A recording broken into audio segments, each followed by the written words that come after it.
Where did the Maya and Aztecs go? A calm bedtime journey through vanished empires, questionable kings, and really bad agricultural planning. Hey guys, welcome back. Tonight, we're floating far, far away. Beyond the noise, beyond the phones, beyond the endless scroll. To a place that once hummed with drums, incense, and really uncomfortable headdresses. Dim the lights, get cozy, and let's talk about two civilizations that decided to just disappear. The Maya and the Aztecs. Because nothing says sleep well like a few thousand years of cultural collapse. Let's start with the Maya, the original we were here before it was cool civilization of Mesoamerica.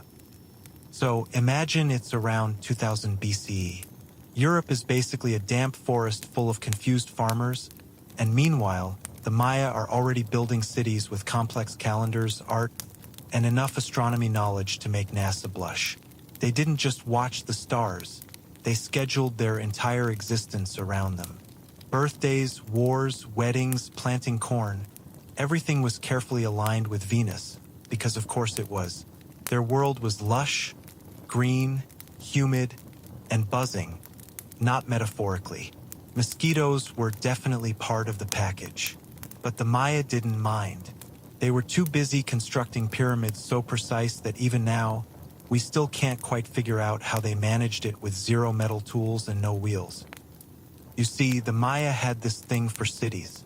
Dozens of them scattered through the jungles, Tikal, Palenque, Copan, Calakmul, each one with temples, palaces, and ball courts where they'd play a sport that was basically basketball, but with the added possibility of human sacrifice at the end.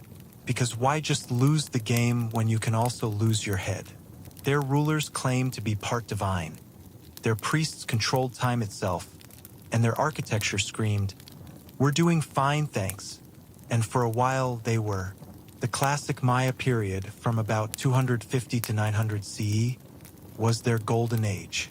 Population booming, art flourishing, kings being carved into stone like ancient influencers.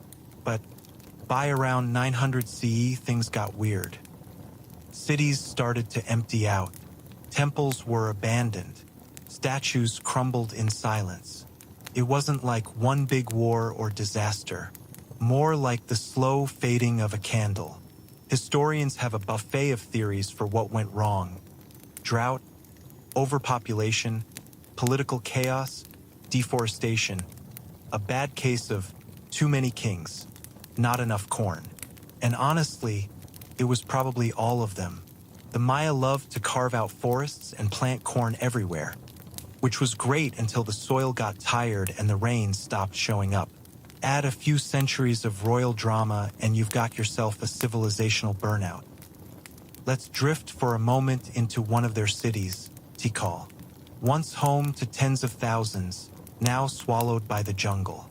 You can almost imagine the last few families leaving, carrying what they could, glancing back at the temples disappearing behind vines. No big finale, no apocalyptic fire, just silence. The northern cities like Chichen Itza hung on a bit longer. They even threw some great parties in the post-classic period. But by the time the Spanish showed up in the 1500s, the great Maya world was already a memory. Though, plot twist, the Maya people themselves never vanished. Millions of their descendants still live in Guatemala, Belize, Mexico, and Honduras today, speaking Maya languages, weaving, farming, living quietly while the internet keeps calling them mysteriously lost. So yeah, disappeared might be a little dramatic. They didn't vanish, they just got tired of maintaining all those pyramids. Let's float over now to another story, one that ends a little more explosively. The Aztecs. If the Maya were the wise old astronomers of Mesoamerica, the Aztecs were the ambitious newcomers who looked around and said, "Yeah, we can totally rule all this." They arrived in the Valley of Mexico sometime in the 1200s, saw a swamp and thought, "Perfect, let's build a city here." And they did on the swamp. Using sticks, mud, and engineering genius, they built Tenochtitlan, a city so stunning that when the Spanish first saw it, they thought they were hallucinating. Floating gardens, temples, causeways, shimmering water. It was like Venice, but with more obsidian knives. The Aztecs were brilliant administrators, fierce warriors, and had a real flair for dramatic religion. Their main god, Huitzilopochtli, demanded blood, human blood, to keep the sun rising. So naturally, the Aztecs made sure the sun never missed a shift.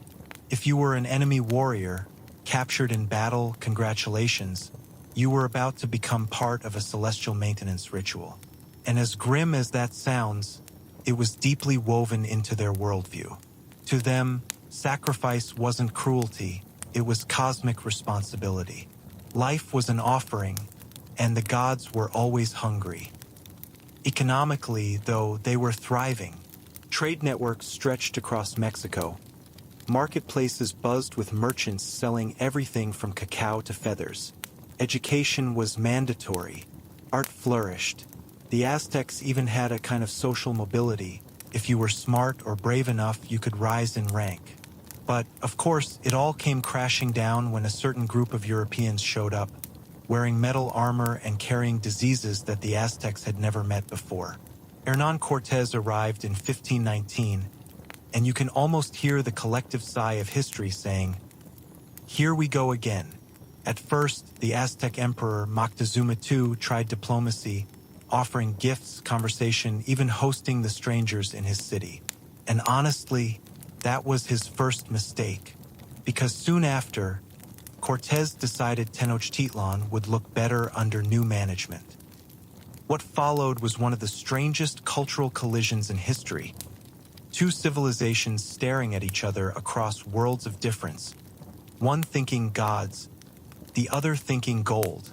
Within 2 years, the great city was gone, destroyed, its canals filled, its temples burned. Smallpox spread faster than swords, and with that, the Aztec Empire fell. But here's the thing, the people didn't vanish either. Just like the Maya, their descendants still live throughout Mexico today. The culture didn't die. It changed form, adapted, survived. You can still hear Nahuatl words in modern Spanish, see Aztec symbols in Mexican art, and feel echoes of Tenochtitlan in the very heart of Mexico City. Because it literally is Mexico City, built on the ruins, like a memory still breathing under concrete. Let's pause here for a moment. Two mighty civilizations, both brilliant, both misunderstood. The Maya slowly faded by their own hand. Nature, politics, exhaustion. The Aztecs were wiped out by conquest and disease. Different endings, same quiet mystery. History tends to treat disappearance like magic. But sometimes, it's just people making choices or being crushed by others, until all that's left are stones in the jungle and stories whispered at night. And as we drift deeper into this sleepy tale, just remember, nothing truly disappears. It just changes shape, like cities under vines, like memories under dust, like us, lying here, listening to echoes of time. Part 2. The Strange Lives of Maya and Aztec Nobility. Because even in ancient times, rich people were kind of weird. Tonight, we're drifting deeper into the jungles and stone cities of Mesoamerica, where rulers wore jade crowns, had names that sounded like tongue twisters, and believed that their blood literally kept the universe running. Yeah. Welcome to Ancient Royalty Maya Edition. So here's a fun fact. If you were born a Maya noble, congratulations. Your entire skull shape was decided before you could even crawl. Parents would take wooden boards and gently press them against a baby's head to flatten the forehead, because that was the ideal look. A long, smooth slope, kind of like the fashionable alien aesthetic. To them, it wasn't strange. It was beautiful. It said, "I'm noble, I'm divine, and also, yes, I probably can't wear a regular hat." They also went all out on their teeth. Some had them filed into points, others inlaid with jade and turquoise. So if you smiled in the court of Palenque, Your teeth could literally sparkle in the sunlight. Who needs jewelry when your face is the jewelry? Maya kings weren't just rulers, they were cosmic mediators. Their job was to connect heaven, earth, and the underworld, which sounds cool but also exhausting.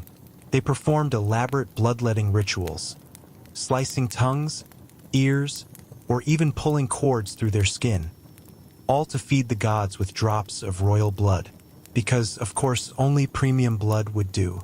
This wasn't seen as brutal. It was sacred. Pain was power, and power kept the world spinning. Imagine being told as a kid, "You're destined to maintain cosmic balance by self-harm and good posture. No pressure." Their daily lives were less dramatic, though. They lived in palaces made of limestone and plaster, surrounded by courtyards, gardens, and servants. They drank chocolate, not the sweet kind, but bitter, spiced, and sacred. Cacao was a luxury drink, often mixed with chili, honey, or even cornmeal. Basically, a hot smoothie of ambition and caffeine. Maya nobles also adored feathers. Bright green quetzal feathers were like the diamonds of their world. They wore them on headdresses so large and extravagant that one strong gust of wind could probably end a dynasty. But fashion was power. The bigger the headdress, the closer you were to the gods, or at least to neck pain. Let's glide over now to Tikal again, one of the most powerful Maya cities. Here, kings weren't just worshipped. They were immortalized in towering stone stele. Imagine walking through the jungle, and these massive pillars rise before you, carved with images of rulers standing in impossible poses, wearing headdresses taller than their own bodies, their faces calm, distant, and kind of done with everyone. These stele were like social media posts carved in stone. Every king had to have one, showing off victories, lineage, and of course how totally divine he was. No filters needed. But behind all that grandeur was a system constantly on the verge of collapse. Each Maya city was like its own kingdom, independent, proud, and absolutely unwilling to get along with the neighbors. Tikal hated Calakmul. Calakmul hated everyone else. There were alliances, betrayals, marriages, and more backstabbing than a royal Thanksgiving. And since every city had its own ruler, priesthood, and political ego, the system eventually just burned itself out. No single empire, just endless power struggles under the jungle sun. And when the droughts came, the wars didn't stop. They kept going, because nothing says good leadership like fighting over corn while your reservoirs are drying up. Now, as the Maya world faded, the Aztecs were rising in the north. And oh boy, they took noble lifestyle to a whole new level of ritual drama. Their rulers were called Tilatoni, which literally means the speaker, and when the speaker spoke, everyone listened. Or else, Aztec nobles didn't just inherit power, they performed it. Every gesture, every word, every outfit screamed authority. The emperor's palace in Tenochtitlan had gardens filled with exotic animals. Jaguars, eagles, snakes, because apparently, nothing says, "I'm in charge," like having your own private zoo. And not a cute zoo. More like, "Good morning, here's a crocodile by the pool." Daily life for Aztec nobles was a mix of luxury and cosmic anxiety. They lived surrounded by attendants, ate food so refined that even modern chefs would cry trying to replicate it. Roasted duck, tamales, fruit, chocolate, and a lot of maize in every possible form. But their main concern was religion.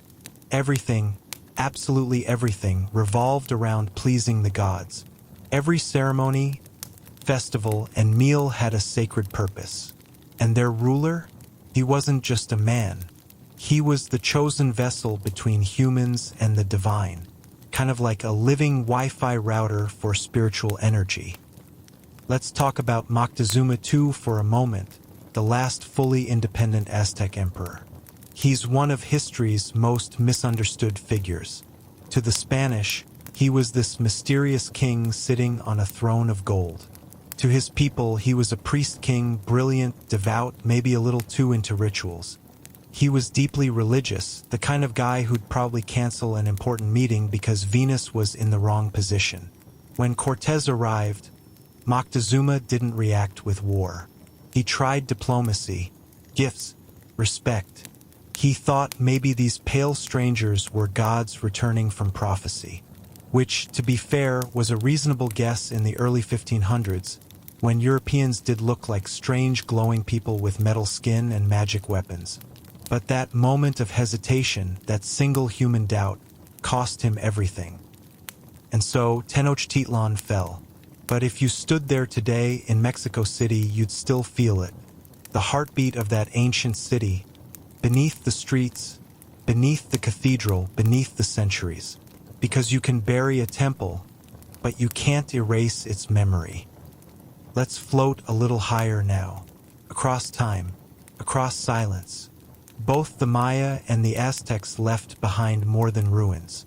They left calendars, languages, myths, and that lingering sense that maybe, just maybe, humanity's peak moments often happen far from where we're looking. The jungle doesn't care about our timelines. Swallows, protects, and waits. And every once in a while, a traveler stumbles through the green, sees a stone face staring back, and realizes that history never disappears. It just sleeps. Part 3: Gods, Time, and the Art of Cosmic Overthinking. Because nothing says peaceful night like trying to keep the sun alive with your own blood. Hey, still with me? Good. Or maybe you're half asleep by now, which is exactly how the Maya would have wanted you. They loved that dreamlike state between worlds, where you weren't quite awake, but not gone either. That's where they believed the gods lived. So, tonight, let's visit them. The divine family of chaos, corn, and calendars. Let's start with the Maya gods. A lineup so large and complicated it makes the Greek pantheon look like a small office team. You had Itzamna, the creator god, basically the CEO of existence, in charge of writing, healing, and knowledge. Calm, wise, and definitely the kind of deity who speaks in riddles. Then there was Ninechel, the goddess of the moon, fertility, and medicine, often shown with a snake crown and a jug of water pouring from her hands. Her mood? Eternal don't mess with me energy. And of course, Chak, the rain god, half serpent, half frog, all thunder.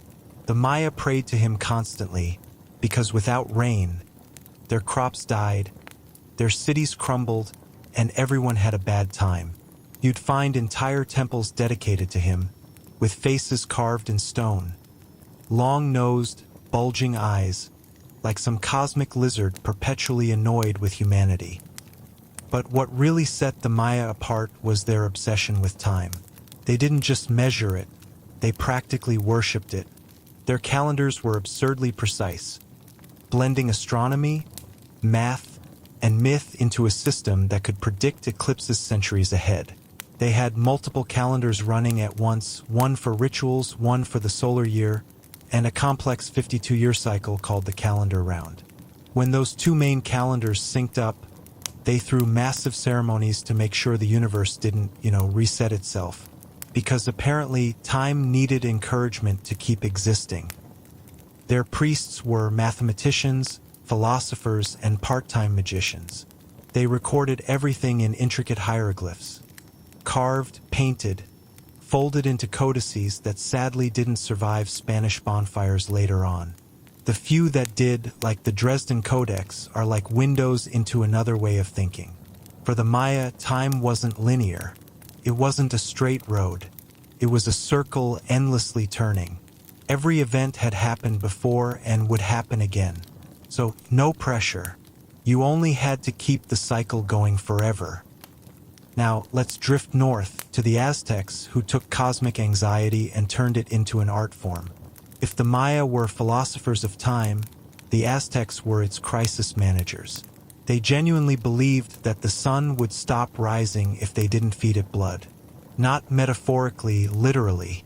In their mythology, the world had already ended 4 times before. We're currently in the 5th sun, the final version. And it exists only because a god once sacrificed himself in a fiery pit, and the other gods followed suit. Which honestly sounds like the worst group project ever. In this 5th sun world, the Aztecs saw themselves as caretakers not just of earth and crops, but of cosmic order. They performed massive rituals to keep everything running smoothly. The most famous was the New Fire ceremony, held every 52 years, when their 2 main calendars aligned, and everyone collectively panicked that maybe this was the end. All fires across the empire were extinguished. The world plunged into darkness. Priests climbed a sacred mountain with a sacrificial victim, lit a new fire in his chest cavity, and from that flame, torches were carried back to rekindle every home. Dramatic? Absolutely. Effective? Well, the sun did keep rising, so good job, team. Their gods were just as intense. Huitzilopochtli, god of the sun and war, demanded blood daily, a little light breakfast offering of human hearts. Tlaloc, god of rain, preferred child sacrifices, because apparently nothing says please rain like traumatizing everyone. And Quetzalcoatl, the feathered serpent, was the more chill one, a god of wisdom, creation, and wind, the spiritual equivalent of that one coworker who actually reads the safety manual. He was said to have ruled long ago, teaching people art, writing, and agriculture before leaving eastward on a raft of snakes, promising to return someday. So when the Spanish showed up from the east centuries later, you can see where that misunderstanding came from. But beyond the blood and fire, there was poetry. Aztec philosophers, yes, philosophers, wrote songs and verses about impermanence, beauty, and loss. They called life a dream we dream on earth. Here's one fragment from the poet king Nezahualcóyotl. Not forever on earth, only a little while here. Even jade is shattered, even gold is crushed. Even quetzal feathers fade. That's surprisingly gentle for a culture that also had skull racks. But that's the paradox of the Aztecs. Savage and soft, devout and doomed. The Maya had their own version of cosmic poetry. Their mythology, preserved in the Popol Vuh, tells the story of the hero twins, who journey into the underworld, defeat the gods of death through trickery, and rise again as the sun and moon. A tale of rebirth, cycles, and divine mischief. It's ancient bedtime storytelling at its finest. And the message, death isn't the end, it's just the next sunrise. Both civilizations saw existence as fragile, a delicate balance between creation and destruction. Where we see years in progress, they saw patterns, endless loops of rise and fall. And maybe that's why their monuments feel timeless. They weren't trying to build for eternity, they were just trying to stay in rhythm with it. Close your eyes for a second. Picture it. The jungle hums. A temple stands tall against the stars. A priest lights a fire, murmuring to the gods. Somewhere, a scribe paints glyphs in red and black, recording another cycle, another king, another heartbeat in stone. The night stretches on, and even as their empires fade, their calendars keep turning. Because to them, history never stopped, it just kept breathing. Part 4, The Fall When the Gods Went Silent. Because nothing lasts forever, not even civilizations that thought they were eternal. Hey, you're still here. Or maybe you're drifting halfway between now and somewhere 1,000 years ago. That's fine. This is a story about endings. Soft ones, mostly. Because the Maya and Aztecs didn't exactly die.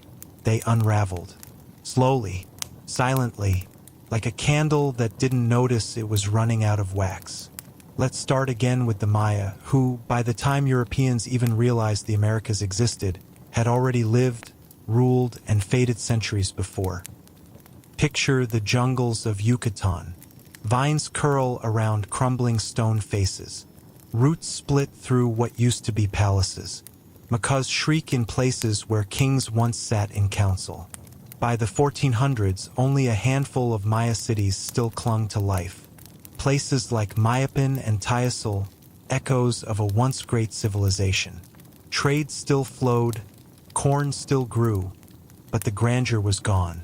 They'd fractured into small kingdoms, rival chieftains fighting over scraps of power while the rest of the world quietly changed beyond their horizon. And then ships appeared. The Spanish landed in the early 1500s carrying armor, crosses, and a kind of confidence that could only come from not knowing where you actually were. They came for gold, souls, and glory, and they brought disease, guns, and something far worse: the belief that everything sacred to the Maya was evil. The conquest of the Maya wasn't one single battle. It was a century-long slow-motion collapse. City by city, village by village, fire by fire. Resistance burned bright in some places. They knew their land, their jungle, their gods. But the invaders had steel, horses, and diseases invisible and unstoppable. The Maya didn't vanish overnight. They just went underground. Their temples became forests. Their rituals became whispers. And their language, well, that one survived. It still does. Millions of people today still speak Yucatec, Kitsch, and Keki, the living heartbeats of a world that refused to end. Now let's float north to where things ended louder. The Aztecs, Tenochtitlan, their glittering capital, their Venice of obsidian and gold, was about to face something it couldn't calculate, couldn't fight, couldn't even fully imagine. It began in 1519. Hernán Cortés, ambitious, audacious, and probably allergic to humility, landed on the Gulf Coast of Mexico with around 600 men, a few horses, and a very misplaced sense of destiny. He heard about a great empire inland, a city built on water, a ruler so powerful his word was law across mountains. Naturally, Cortés decided it should all belong to Spain, because of course he did. Moctezuma II, the emperor of the Aztecs, had heard rumors too. Strange pale men arriving from the east. Thundersticks, beasts with hooves, banners of bright colors. And the timing? Suspiciously close to the year when prophecy said Quetzalcoatl, the feathered serpent god, might return. So Moctezuma hesitated. He sent gifts, gold, food, feathers, as if to say, please go away, but also here's a bribe. But you don't send gold to conquistadors unless you want them to come faster. And so they came. The first meeting between Cortés and Moctezuma was awkwardly polite. A mix of confusion, formality, and deeply wrong assumptions. The Aztecs saw divine power in the strangers. The Spaniards saw easy conquest. For a moment, it almost worked: coexistence, diplomacy, cultural curiosity. But then, like every empire that grows too fast, it cracked. Cortés took Moctezuma hostage. Riots erupted. Temples burned. And then smallpox arrived, the invisible army that killed more than swords ever could. Within a year, Tenochtitlan, once the shining city of canals and temples, was starving. By 1521, it fell. The city drowned in smoke and blood. The lake turned red. The stones were pulled down one by one to build something new. Mexico City rose on its bones. But here's the part history books often skip. When the gods went silent, the people didn't. Even under the weight of conquest, their stories kept breathing. The Aztecs, the Mixtecs, the Maya, they remembered. In secret, in songs, in the folds of language. Old gods found new names. Rituals became festivals. Cornfields became cathedrals. And somehow, through centuries of colonization and silence, they survived. Let's pause here, imagine it. The ruins of Tenochtitlan shimmer under moonlight. The jungles of Guatemala hum in the dark. Somewhere, A child listens to a story about gods who turned into stars. A grandmother still murmurs the old words. Empires fall. But cultures, real ones, they bend, they twist, they hide, and they wait. There's something beautifully human in that. We build, we destroy, we start again. We forget the names, but the rhythms stay. And if you walk through the markets of modern Mexico or Guatemala today, smell the chocolate, hear the language, see the woven patterns, you'll realize the past isn't gone. It's just wearing different clothes. Part 5. The Echoes That Never Die. A slow descent into memory, time, and silence. It's night again. You're standing in a place that doesn't have a name anymore.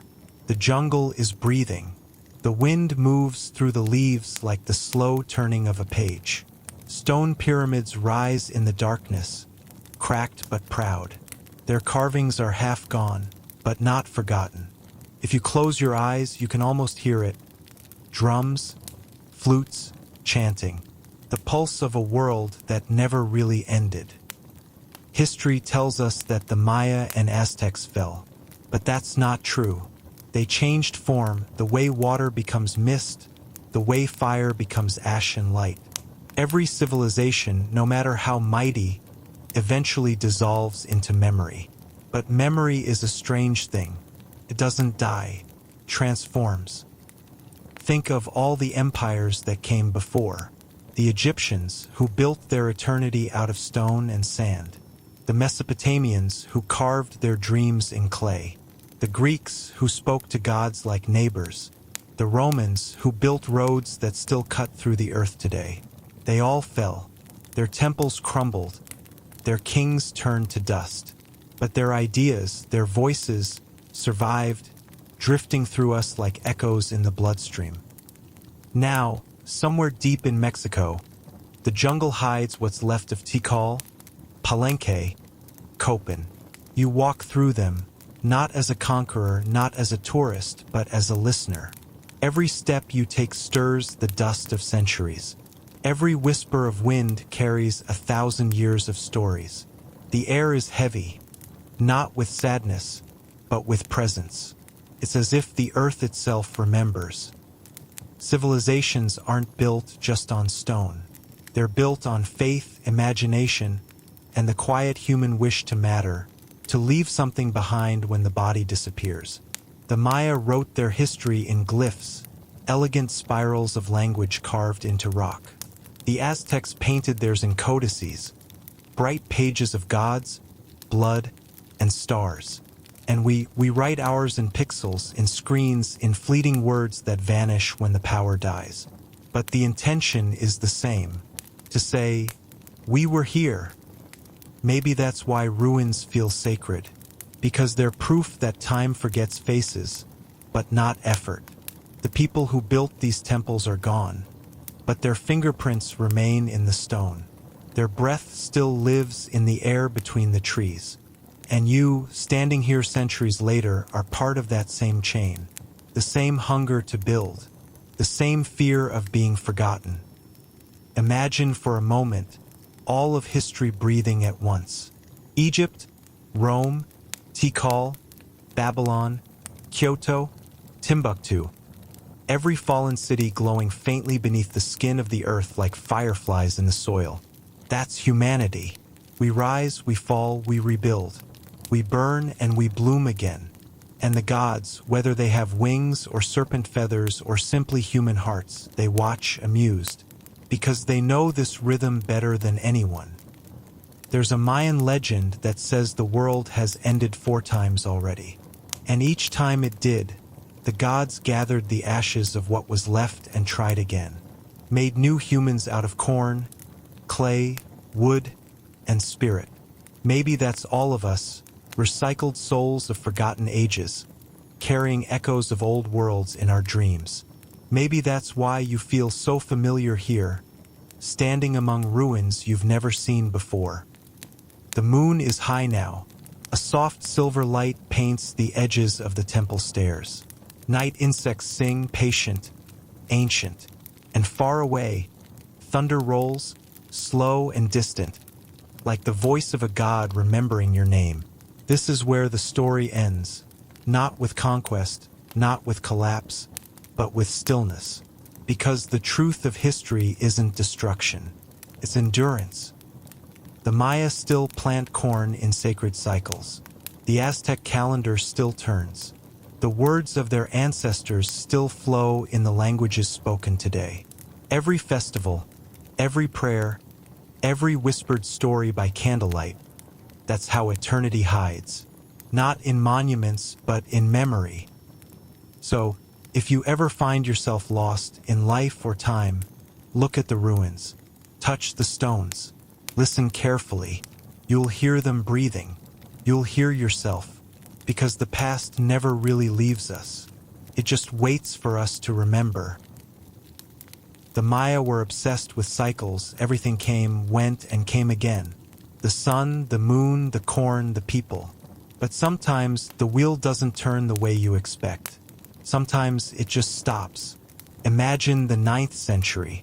In the heart of the jungle, great cities like Tikal, Palenque, and Copan, once full of laughter, trade, and ceremony, begin to fall silent. The plazas are empty, the markets quiet, the air feels heavier, like the world itself is holding its breath. No one knows exactly why. Maybe it was drought, long, punishing, endless. The kind of drought where rivers turn to ghosts and corn dies in your hand. Maybe it was war, neighbor against neighbor. Each king convinced his temple should shine higher than the rest. Or maybe the gods simply got tired of being asked for too much. Because when you spend centuries feeding your gods with blood and promises, one day they might decide they've had enough. Archaeologists find bones of kings still dressed in jade, lying on temple floors. Walls painted with ceremonies that never happened. Incomplete carvings, as if the sculptors simply walked away mid-chisel. Siri, really. A civilization so complex, so full of meaning and math and poetry, just dissolving back into the jungle. One leaf at a time. And the jungle? Oh, the jungle loved it. It crept up the stone walls, wrapped roots around columns, swallowed stairways whole. Nature is the best archaeologist. It buries everything carefully. Hundreds of years later, when the Spanish came, they didn't even realize entire empires were sleeping beneath their feet. To them, the Maya were just scattered villages. They couldn't imagine that under those forests lay cities larger than London. But time likes irony. It hides greatness, only to reveal it when no one's ready for it. Meanwhile, hundreds of miles north, another people were rising, the Aztecs, and they did it fast, very fast. They were like that one empire that shows up late to the party but ends up owning the house. They called themselves Mexica, and their capital, Tenochtitlan, was absurdly beautiful. Imagine a floating city built on a lake, filled with gardens, temples, and canals that reflected the sky. When the Spanish first saw it, they thought they were hallucinating. But again, the gods giveth and the gods taketh away. The Aztecs were brilliant organizers, astronomers, and engineers. They built a world that revolved around balance, between life and death, light and shadow, order and chaos. Their rituals reflected that.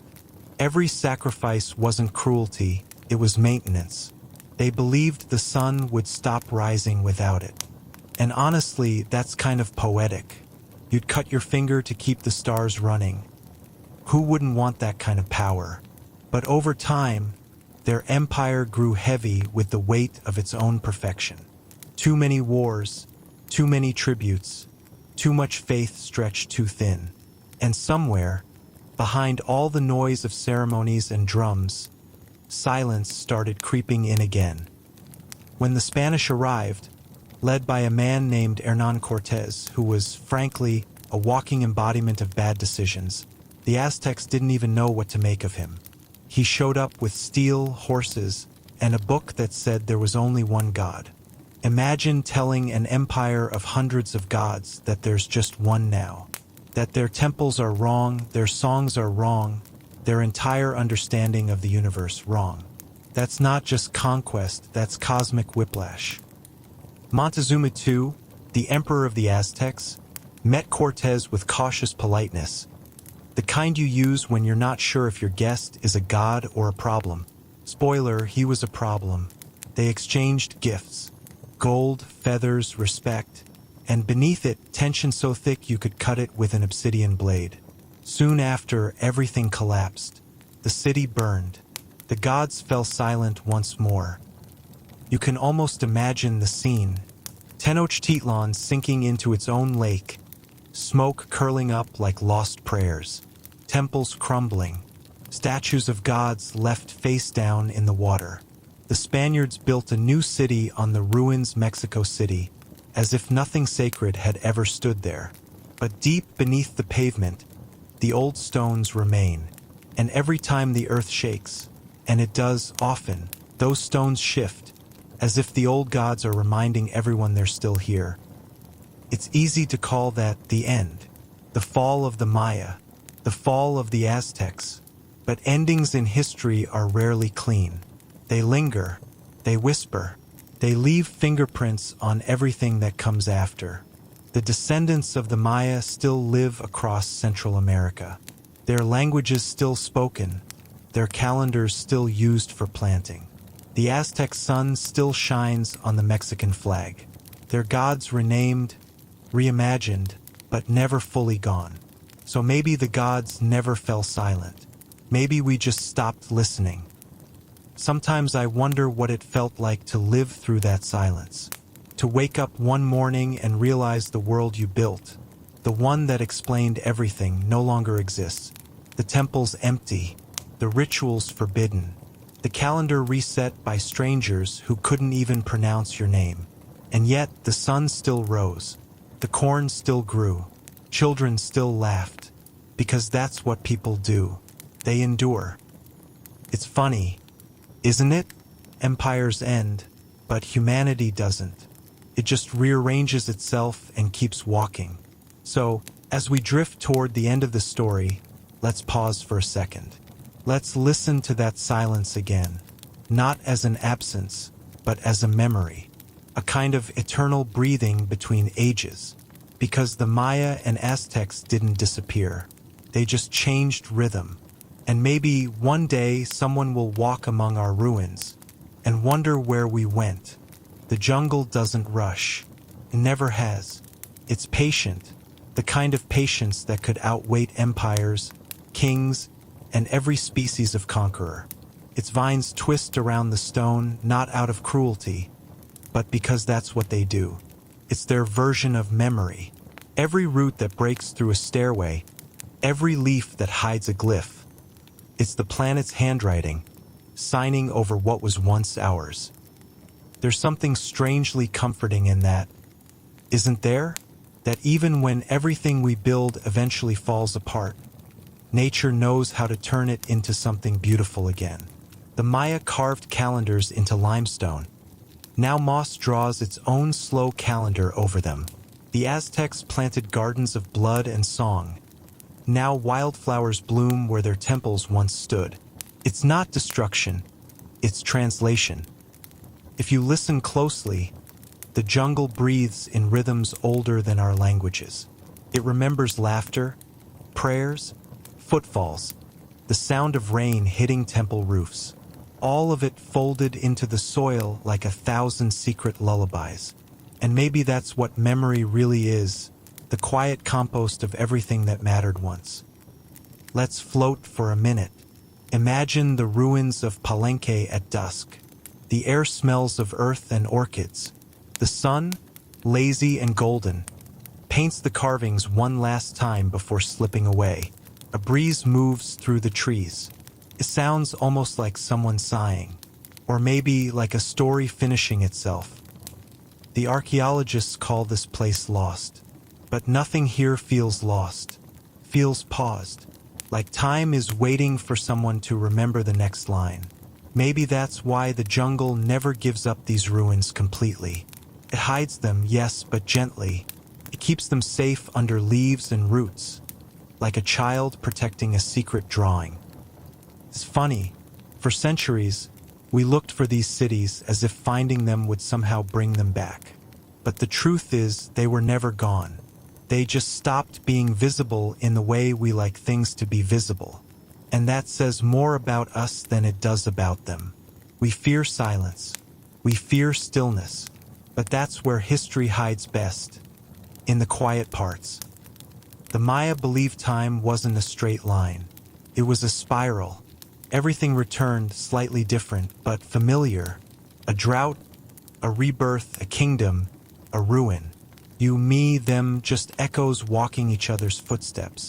And maybe right now, somewhere deep in the jungle, a new city is already growing, not of stone, but of roots and dreams, built by hands we'll never meet. And someday, someone else will stumble upon our cities, our screens, our stories, and whisper. They, too, once believed they'd last forever. The jungle will still be here. It will still breathe. It will still remember. Not names, not dates, but the sound of being alive. The pulse of footsteps, the hum of voices, the rhythm of human hope. Because that's what it's always kept. And that, maybe, is the real eternity. You can almost hear it now. The night insects start their choir. The trees shift like slow waves. And in the distance, thunder rolls like a god turning over in his sleep. Another cycle begins. The story continues. But for tonight, we rest. The arrival of the strangers. Hey, welcome back. If you've been floating along the whispers of the jungle and the echoes of stone temples, now we're going to drift into a slightly noisier chapter, though still quiet enough for your mind to wander. Somewhere along the Gulf Coast of Mexico, in the early morning of 1519, strange sails appeared on the horizon. They weren't like the canoes of the Maya or the rafts of the fishermen. These ships were tall, with white wings of cloth, carrying men who seemed almost unreal, pale, armored, and oddly loud for their small numbers. Hernán Cortés, the leader of this curious flotilla, stepped onto land with the kind of confidence only someone who has no idea what they're truly doing could have. He had about 600 men, a few horses, and a taste for gold. That's it. And yet, he believed he could change the course of an empire. The Aztecs, or the Mexica as they called themselves, were cautious.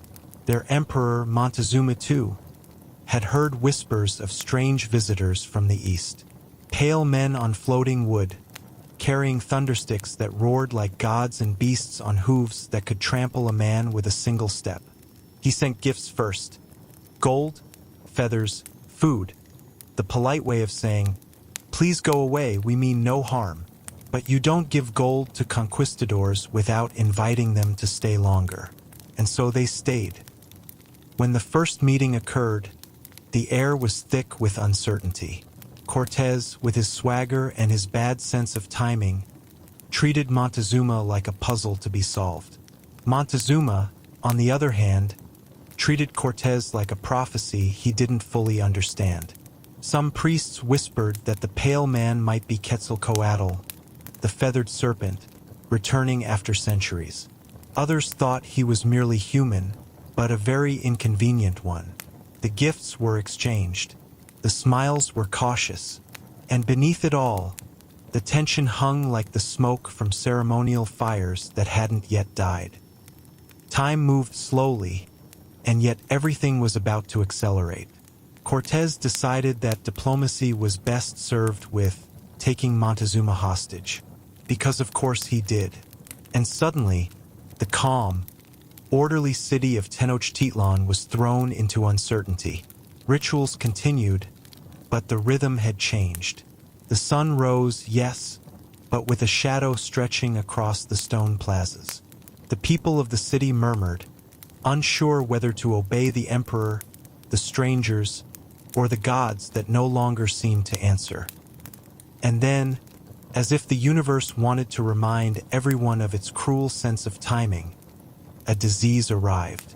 Smallpox, invisible and unstoppable, swept through the city. It was not dramatic in the way battles are dramatic. It was quiet, indifferent, and devastating. It claimed more lives than any sword ever could, leaving Tenochtitlan weak and hollow. The city that had shimmered like a jewel on a lake for centuries began to crumble.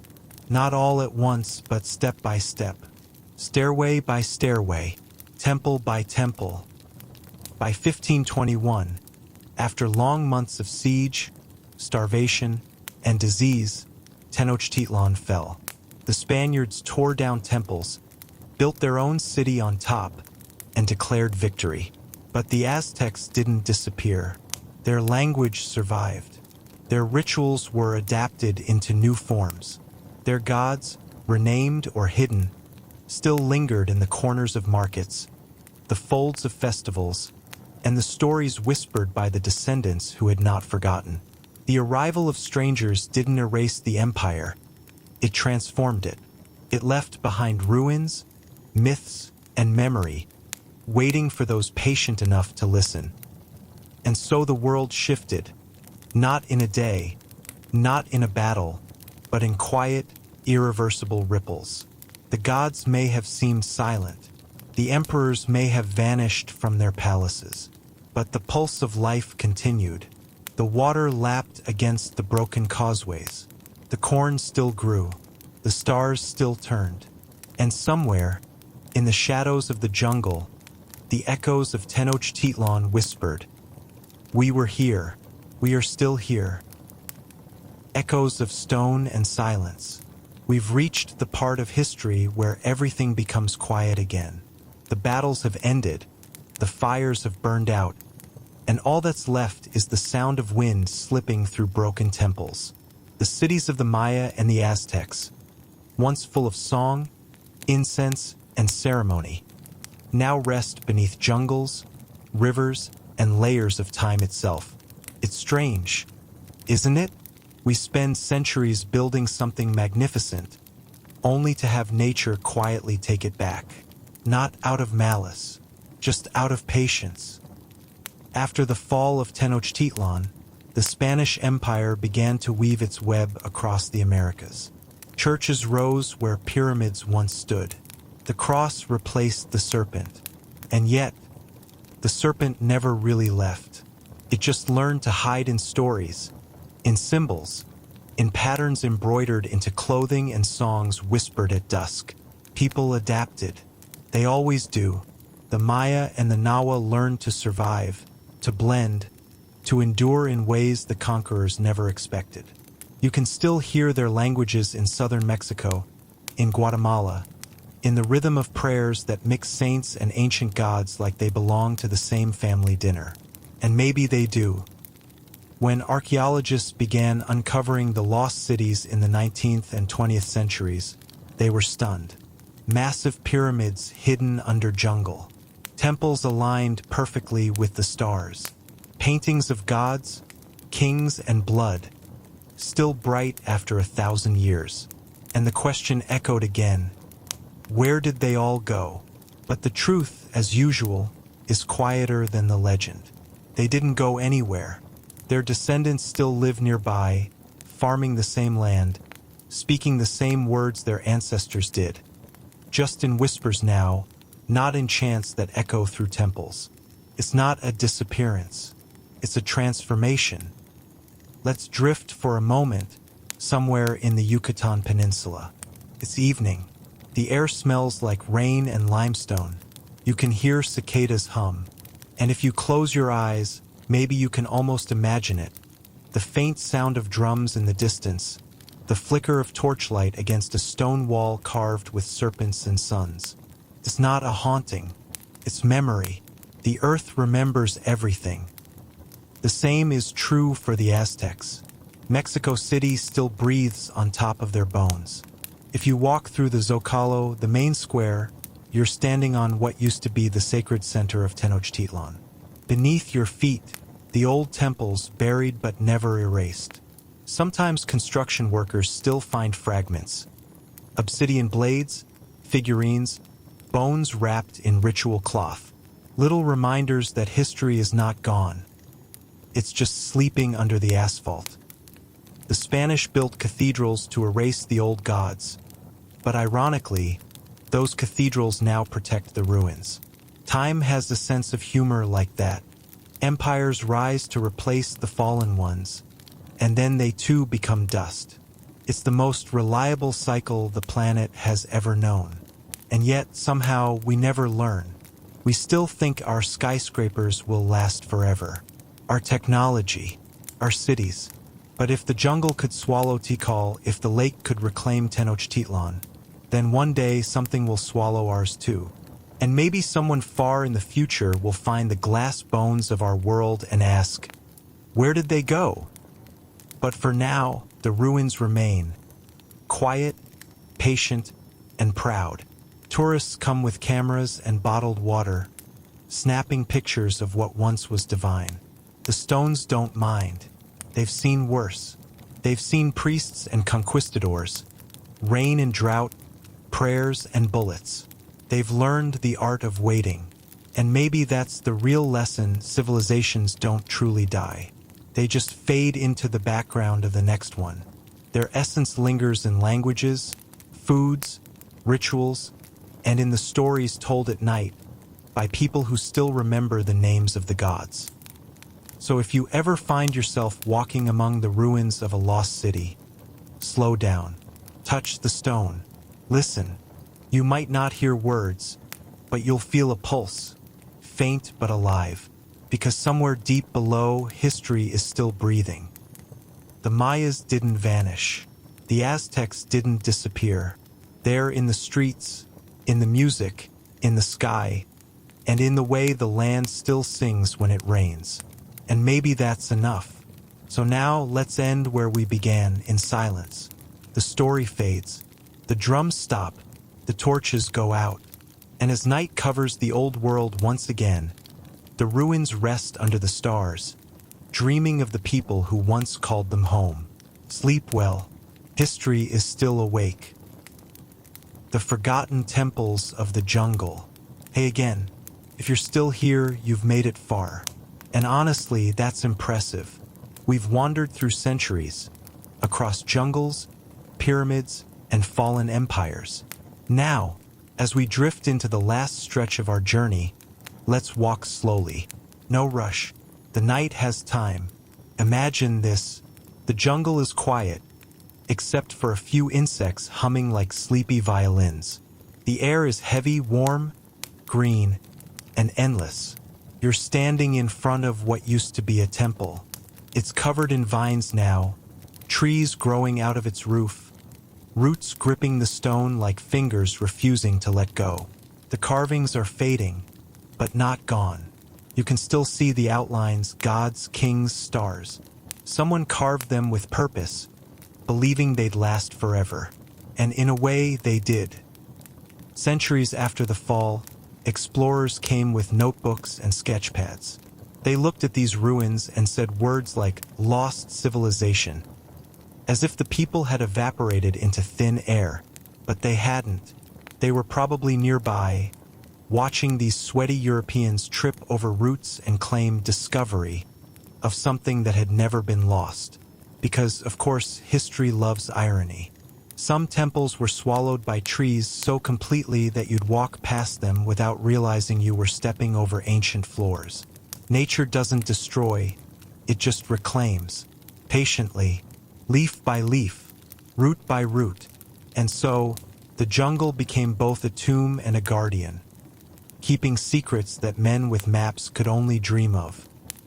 As time went on, the world above the jungle changed. Empires came and went, revolutions burned bright and died quietly, and the planet kept spinning, uncaring, unbothered. But deep inside the forest, the temples waited. They didn't crumble from pride or war. They just slowly merged back into the world that birthed them. If you listen closely, it almost sounds like breathing. Not from ghosts, but from the earth itself. Like the planet inhaled these cities, holding them in its lungs for safekeeping. And maybe that's what civilizations are. Breaths of the earth. They rise, expand, and eventually dissolve back into silence. We build, we worship, we conquer, and then we rest. The stones outlast the names. The roots outlast the crowns. It's humbling, in a strangely comforting way. We're all temporary, but the beauty we create, even if buried, lingers, just quieter. Modern archaeologists still wander through these ruins with drones, scanners, and satellites. They map every staircase, every glyph, every trace of a wall.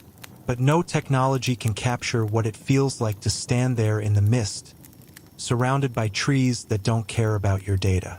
That feeling, that quiet awe, doesn't fit into an academic paper. It belongs to the silence. You stand there, and suddenly you realize the ancients didn't vanish. They're right here, in the air, in the soil, in the shadows of the trees. They're part of the same world you're standing on. And maybe centuries from now, when someone finds the ruins of our own world, our steel temples, our glowing screens, our concrete jungles, they'll say the same. They were here. They built. They dreamed. Because in the end, every civilization is just a story told in stone. Some louder, some softer.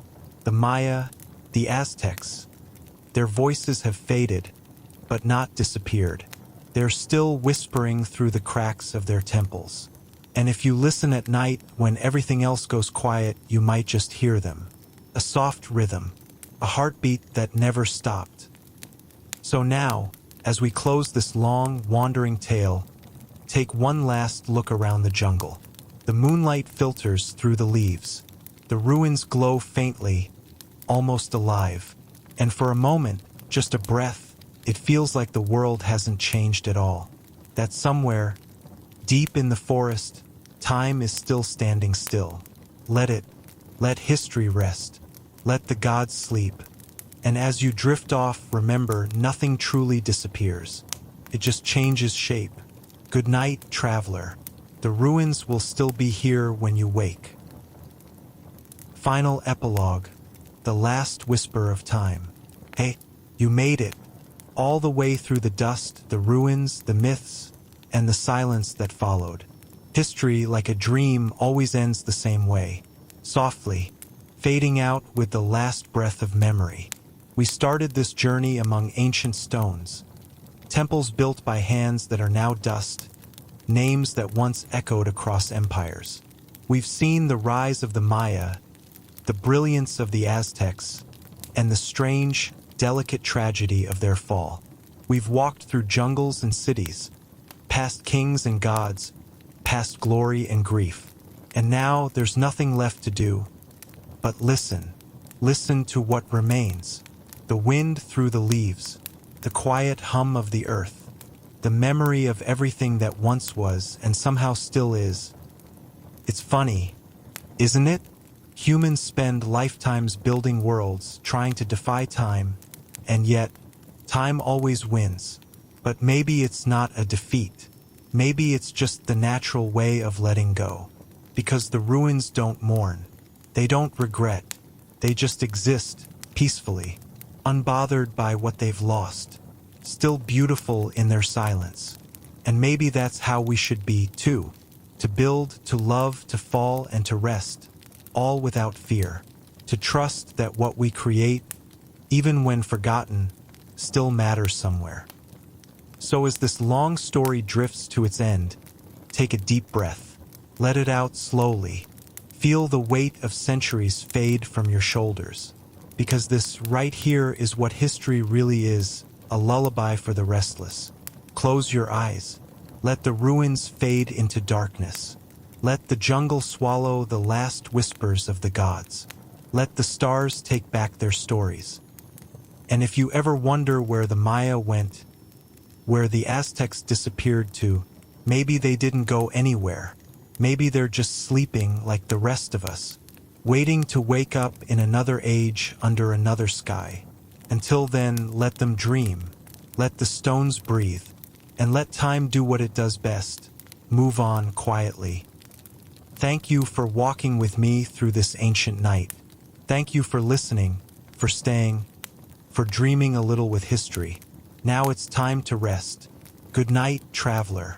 Sleep well, and remember, the past never really leaves us. It just whispers softly until morning.